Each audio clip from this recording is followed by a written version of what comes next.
Ladies and gentlemen, in this Red Gaming Tech.com video we have news concerning the Xbox One's department and the fact that Julie Lawson-Green is indeed the new boss of it. It is a significant reshuffle at Microsoft. Lawson-Green has been working at Microsoft for 20 years, so to say the least she is a veteran, and more to the point she has worked on such applications and operating systems as, say, Windows 8, as well as Microsoft Office, as well as various other bits and pieces as well. So she is quite seasoned. Now, of course, rumours of her promotion have been swirling for quite a while now, and indeed I reported on it just about a week or so ago.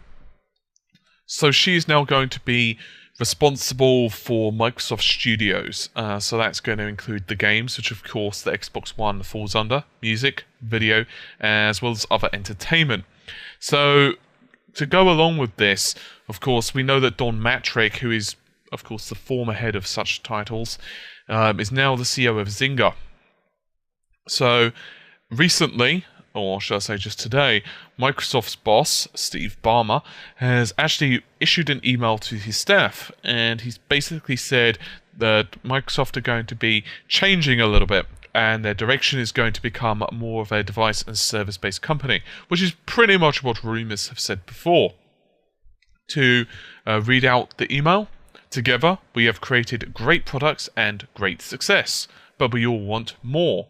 That means a strategy to deliver a family of devices and services that best enable people for the activities value most and the enterprise extensions and services that are most valuable to business.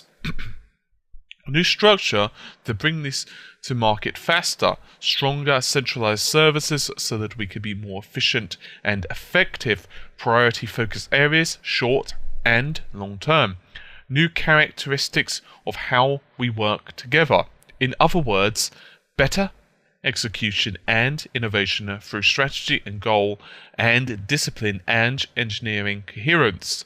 One Microsoft all the time, and that would be end of quote. So, the services and devices based direction isn't particularly new. And we know that Microsoft have been somewhat concerned about losing market share in the operating system world. And we know that, of course, they are starting to go more service-based. This was the whole real reason for the whole DRM thing. They wanted to start selling the whole thing as a service. And, of course, they didn't end up getting away with it or doing it or whatever terms you want to use, depending on how against the whole DRM thing, always online requirements you actually were at the time. Needless to say, Green being promoted is an interesting choice, and some people are somewhat concerned about this already. One reason, of course, is just how Windows 8 turned out. Many will agree that you were either extremely disappointed with Windows 8, or you absolutely loved Windows 8. There were definitely issues with it. Specifically, the Metro UI and the removal of the Start button. And many people will agree that the ribbon, for example, in Office, which of course she did work on, was also something you either love or hate. I actually know people who have actually stuck with early versions of Word as long as they possibly could because they really just didn't like the changes. Regardless, obviously Microsoft do need to start evolving as a company. It's not very difficult to see that the market and the landscape is changing.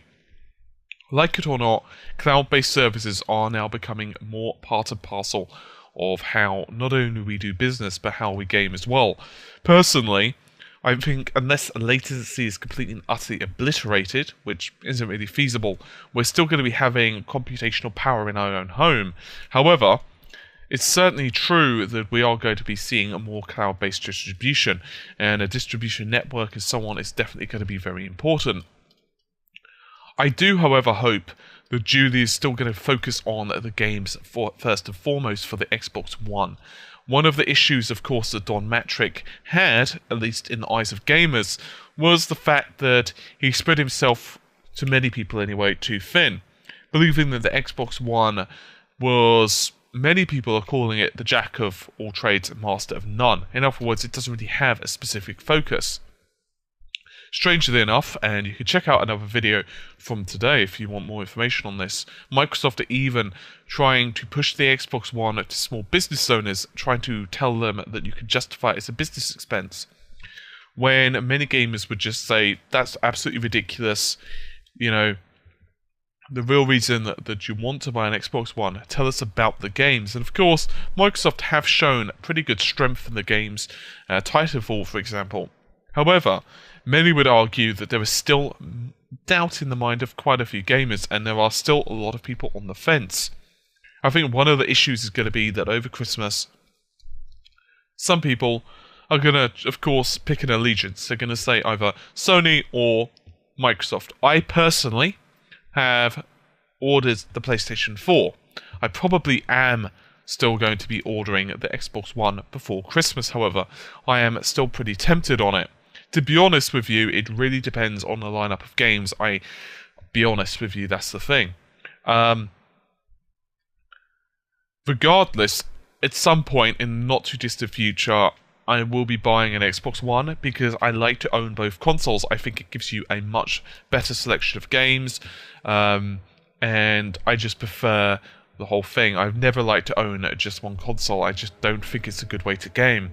So if possible, it's always better to buy both. In fact, as you who are regular viewers will know, I'm actually primarily now a PC gamer anyway. However, still, I maintain it's a good idea to own consoles, simply because there are some exclusive, of course, on the H format. I, however, won't be surprised if people are going to be giving the November time, of course, when both systems are going to be rumoured to be released, a miss. And they're going to say, you know what, I'm going to see what happens in March, April, May. I'm just going to see what happens, because the fact of the matter is, £400, or $429 if you want me to be precise, or $500, is a hell of a lot of moolah to pay over if you're not really sure which console you're going to buy yet. And so, we'll have to see. Personally speaking, I'm hoping that Geely goes in the direction of really pushing the Xbox One in the direction that many gamers want. In other words, first and foremost, games. And sure, of course, we do want the cloud-based services. Sure, we don't mind the movies. We don't mind the music and stuff being delivered to us through the Xbox One. I have no issue with that. I just don't want it to be the primary focus. I want games to be pushed on us all the time. I want the best technology, the best gaming, and the other stuff to be an addition to that. Okay, you know what, I'm bored, or I need to just chill out for 10 minutes, 20 minutes. You know what, I might as well stick a movie on the Xbox One, or I might as well, listen to some music or whatever for the Xbox One. That's cool. I have no problem with that. I just don't want it to be the first and foremost thing that people really think about. I don't want it to be, in Microsoft's mind, to be all part of the same thing. That's just my personal opinion, of course. As primarily a gamer when I think about consoles. Maybe I'm a bit of a traditionalist in that respect. But hey. Anyway, hopefully you guys have enjoyed the video. I will see you soon. Take care, and bye for now.